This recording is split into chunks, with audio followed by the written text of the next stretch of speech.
They give a lot of speeches, do a lot of interviews, so politicians are bound to make mistakes now and again. President Bush was known for Bush-isms. Our enemies are innovative and resourceful, and so are we. They never stop thinking about new ways to harm our country and our people, and neither do we. Republican presidential candidate Rick Perry had this beauty in 2011. It's 3 agencies of government when I get there that are gone. Commerce, education, and the, what's the third one there? Let's see. Commerce, and let's see. I can't. The third one I can't. Sorry.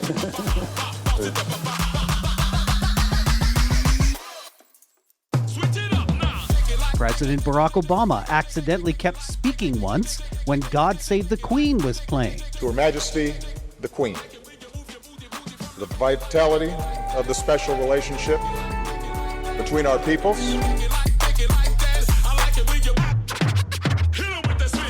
President Joe Biden is known for his gaffes, including asking a paraplegic to stand up. I want to be clear, I'm not going nuts. The president has a big stick. We choose truth over facts.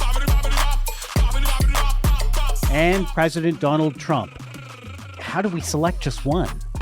I'm very highly educated. I know words. I have the best words. Although she does have a very nice figure. I've said that if Ivanka weren't my daughter, perhaps I'd be dating her. You know? Oh, it's so weird. Today on Stories and Strategies, how do we coach politicians to stay on message, on topic, and to be genuine? Switch it up now.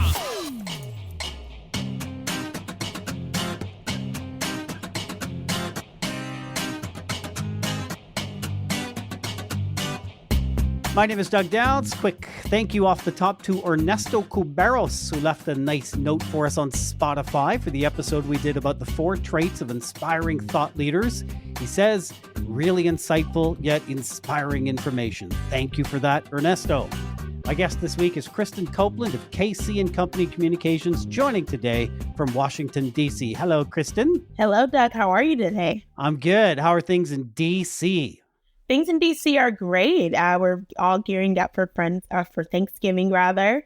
And so we're just looking forward to the holiday season. Absolutely. Kristen, you launched your consultancy almost a decade ago, working quite a bit with state and federal politicians, such as Congresswoman Yvette D. Clarke and former Assemblyman Michael Blake. You've also worked with the Congressional Black Congress Foundation and the National Cherry Blossom Festival, and you serve on the board of Pine Forge Academy, one of the 4 remaining African-American boarding schools in the United States. So, Kristen, when I think about communication support for politicians, the quick things that come to mind are writing speeches, making sure they don't say something wrong, ethical pitfalls, leaks of classified information. I know for you, keeping the politician on message is the big point for you. Absolutely. Yeah, no, because with all of these things that we're talking about, whether it is, through a media interview or an email or a speech or whatever the case may be, it's really crucial and important to understand what the key messaging and talking points will look like prior to getting your candidate on one of those platforms. And so it's definitely something that's very important, and we stick to, we tend to stick to in terms of our output when it comes to media relations and whatnot. I know when I work with politicians, media training or presentation coaching, it's not that they disagree with the key messages. They're all good or how important they are, but they talk a lot. And so they tend to just spin a yarn and they wander down a path, and they go so far down that path that everybody's forgotten what the key message was. Do you find the same thing? It's about yanking them back in their lane? Yeah, 100%. And, look, when it comes to politicians, a lot of times what they have to draw on are their stories. And so what we do when we work with politicians is we don't shy away from it. At the beginning of any kind of engagement, we talk to the politician or the aspiring politician about different stories that have influenced and impacted the work that they're doing. And then we pull out maybe 2 to 3 key stories that they can use in different interviews that will help to highlight a point. So we find that that's a good way to not only let our client, get out what they want to, but then also to really nail the point home with a real life example. Yeah, and communication with a purpose. It's intended to go somewhere. So messaging. Exactly. Politicians need exposure, particularly to their supporters and their potential supporters. So obviously your work in determining the audiences and the best channels that you're going to use to reach those best audiences is really critical here. Absolutely. Yeah, no, it's very critical to make sure that when you're reaching out with these messaging, you can do all of the messaging work in the world. But if you don't understand your audience, you don't understand where your audience is, then your efforts are going to fall short time and time again. And so what we do is just based off of our own knowledge, we know, okay, if we're looking at millennials, generally speaking, they're going to have a Twitter, an X. It's still a whole new world here. But, we think about, where would they want to hear these different messages and what are the best ways to communicate them? So definitely understanding where your constituents in our case with the politicians or voters are is really crucial in order to make sure that your messaging actually gets to its intended audience. And that's a good point about social media, because it's not just giving the best interview on TV or radio or speaking in a way that a newspaper reporter finds a clip that clicks. These days, it's about their interaction on social media.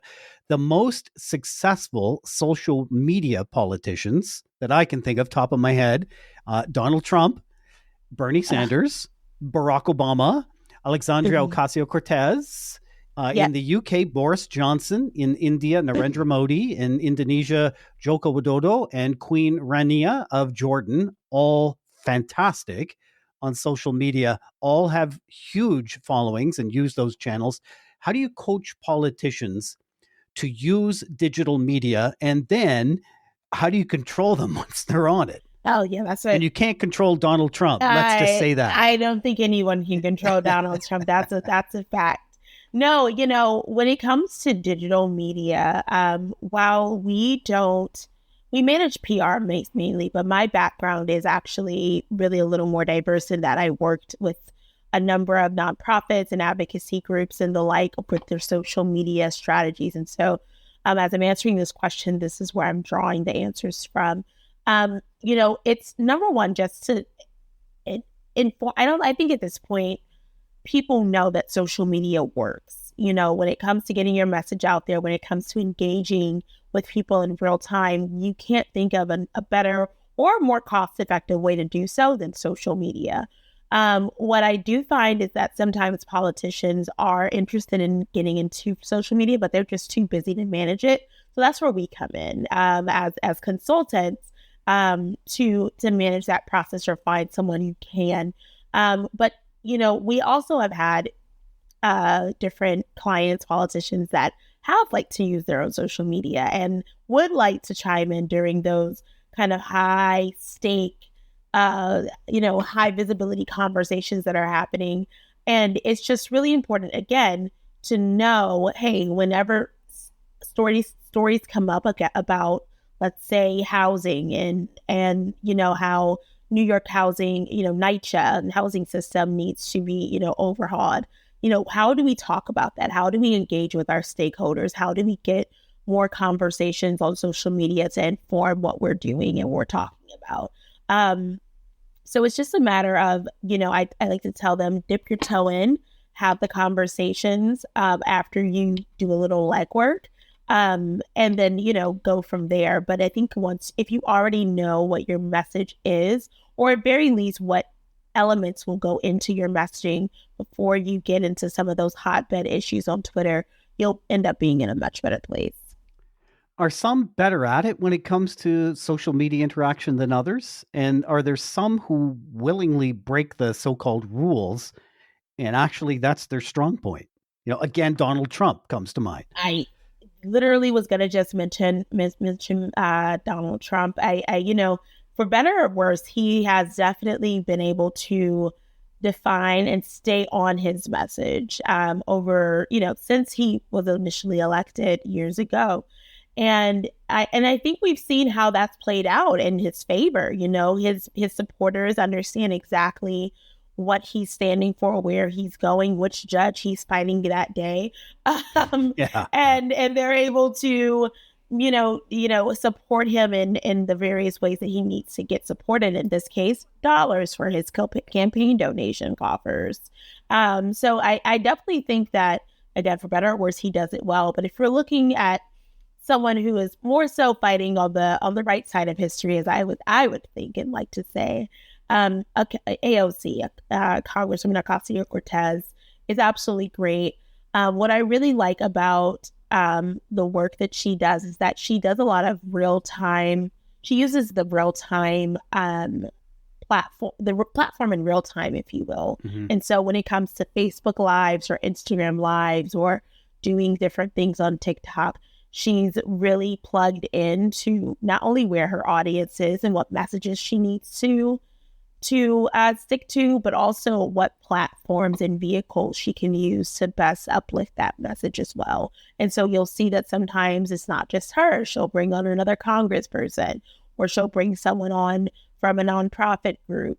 You know what I mean? And so she's really able to get her message out there because she thinks about all of the different ways to not only refine her message, but to tailor it to the people that she's getting in front of.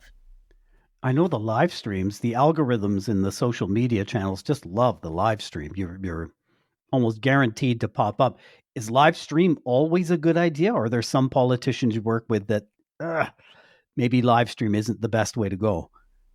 I would say that, there's a way to do it like AOC, where you're doing it pretty consistently. And then I think there are also one-off opportunities. Yeah. So I would say that all politicians, if possible, should be able to do, unless they're in the middle of embroiled in a scandal, doing a direct-to-face camera interview or Q&A session with your constituents is a good choice, even if you only do it maybe like once a quarter. So I think, in this post-COVID world, we've really seen how some of those different platforms can really be used to make conversations happen more instantaneously, even more so than they have in previous years. And so I would say not every politician should do what ALC is doing. I think, they could find that they, maybe aren't ready to deal with the trolls, or if they aren't really ready to kind of be in the hot seat with answering those questions or some of the tougher questions that might come up. Mm-hmm. So it's important for people to do what works for them. But I always think an opportunity to talk to the voters is one worth taking. Okay. And at some point, there's going to be a crisis. It may or may not be the politician's own doing. It could be party related. It could be the economy. It could be something else. How responding to a crisis is one thing. I want to just skip past that. I want to ask you about building reputation in the so-called reputational bank, because part of your ability to respond to a crisis is all the investment in your reputation that you've made beforehand. What kind of planning does that take? Yeah, no. So it's a matter of cultivating I like to say cultivating goodwill. So before a crisis comes up, whether it's a crisis specific to you or something that inadvertently is going to blow back on you, making sure that you've done the things on the back end. And this is going to look different for every client. But just thinking about politicians, it looks like making sure that you, beyond having just a photo op at a local food bank situation, you're talking to the constituents. Maybe you're talking to a reporter and get a story out about it. So that message is out there that, hey, you're interested, you're in the community, you're involved, and you know what the people are talking about because you're amongst them. I think it looks like, if you know something big is coming up that is gonna, again, negatively blow back on you or others. We actually, not to switch out here, but I don't know if you heard that Sean Puffy Combs, P. Diddy, recently had a lawsuit brought against him by his ex-girlfriend in which she alleged that he abused her and hurt her in a number of different ways. But what we saw as PR professionals before this news broke, because obviously he's high-powered billionaire hip hop star, he has the resources to know that these stories are coming up. And what we saw was that over the course of the last couple of months, he gave back his former artists back their masters. And then he gave Howard University of HBCU here in Washington, D.C., he gave him a check for $1 million. And all of this stuff started happening right, but maybe couple of months before this dropped about this news. And so while that's not that's a good example of ways to kind of get in front of it, I'm hoping that none of our listeners who are listening to this advice are like, oh, I also have a similar crisis. But that is a way and a strategy that we use PR people to, again, get ahead of the story and cultivate a good story bank of things around the positive aspects of our clients. Goodies. Yeah. So, and last question, if you're working with a politician and you suddenly find that there's something, maybe it's in their platform, but maybe it's something about them, maybe it was a response they had to something, but you find yourself on the ethical divide. It's not just they should have gone left and they went right, or they should have gone orange and they went blue. Something touches on an ethical standard. It seems to me too simple to say, that's it, I quit because ethically we don't match. I'd love for that to be the answer. Mm-hmm. But the reality is, you and your firm, you have employees, you have contractors, you have subcontractors, you might have a mortgage, you might have food that you need to put on the table. There's a lot of things that are in there. What do you suggest people do working with politicians and find themselves on that ethical divide? That's a really good question, and luckily one that I haven't had to really face. I think being proactive is the key here. So if you're working with a politician that often makes ethically questionable choices, you kind of knew going in that this might be a thing. I think that there is a way to, as communications professionals specifically, to influence the thoughts, the thinking process of various politicians as they're thinking through how to respond to some ethical issues. I'm thinking off the top of my head, the abortion crisis that we have here in the States. And so, so personally, if it was something that was just against my morals 100%, such as, denying people access to healthcare, which is abortion, I wouldn't be too scared to say no and see the door. But I think it's going to be different for everyone. I think more importantly, it's good to have an internal ethos or board of standards, if you will, that you map things up against or push things up against to see whether or not it's something that you want to move forward in. So I hope I never have to deal with that in a situation, but in this contentious political landscape, it's definitely not something that's unheard of. I do have one more question. Years ago, it used to be when a politician entered an event, they would hold up the baby and kiss the baby. That was the famous thing about kiss. I don't know if that goes over so well in a modestly post-COVID world. Yeah. Or whether it's post or just sort of a different chapter of COVID. Yeah. I don't know. About 20 some odd years ago, I noticed it was right around the Clinton Al Gore kind of time frame. They would enter into the big crowded room. They'd start pointing up at people, pointing, I see you. Yeah, I see that. It was the point thing that they did to acknowledge people. What is the thing that you coach politicians to do now when they're entering into that crowded room or walking up on that stage? What is the thing they're supposed to do so that they sort of take control of the moment and exude their best selves? Yeah, that's a really good question. So, the pointing definitely works. I see you. Thanks for coming. It makes people just, feel special. There are a number of different ways to do it. I like to also say when politicians are, doing their speeches, if they're gesturing or looking at somebody or connecting with someone in the audience, that's also a good way to, just be like, I see you. Because again, with everything you're saying, whether it's the kissing of the babies or the pointing of the fingers. You're saying, hey, I see you. I'm here with you. I'm present. Let's go do this. And so depending on the politician and their own personal style, there will be a number of different ways. We do have every politician isn't as outgoing as you would think. And so sometimes, they find ways to connect, a little better on one-on-one, but there are definitely a ton of different ways to make sure that people understand that you're not only walking in the room to talk about something, but you're also there to connect with the people there. Yeah, here's what I've heard, or so-and-so just told me earlier today. Yes, exactly. Thanks for this, Kristen. I appreciate your time today. Awesome. No, thank you so much, Doug. I've had a good time. If you'd like to send a message to my guest, Kristen Copeland, we've got her contact info and other contact information in the show notes. Stories and Strategies is a co-production of JGR Communications and Stories and Strategies podcasts. Please do leave a rating, 5 stars if you could. If you like this episode, could you also do us a favor? Share it with one friend. Thanks for listening.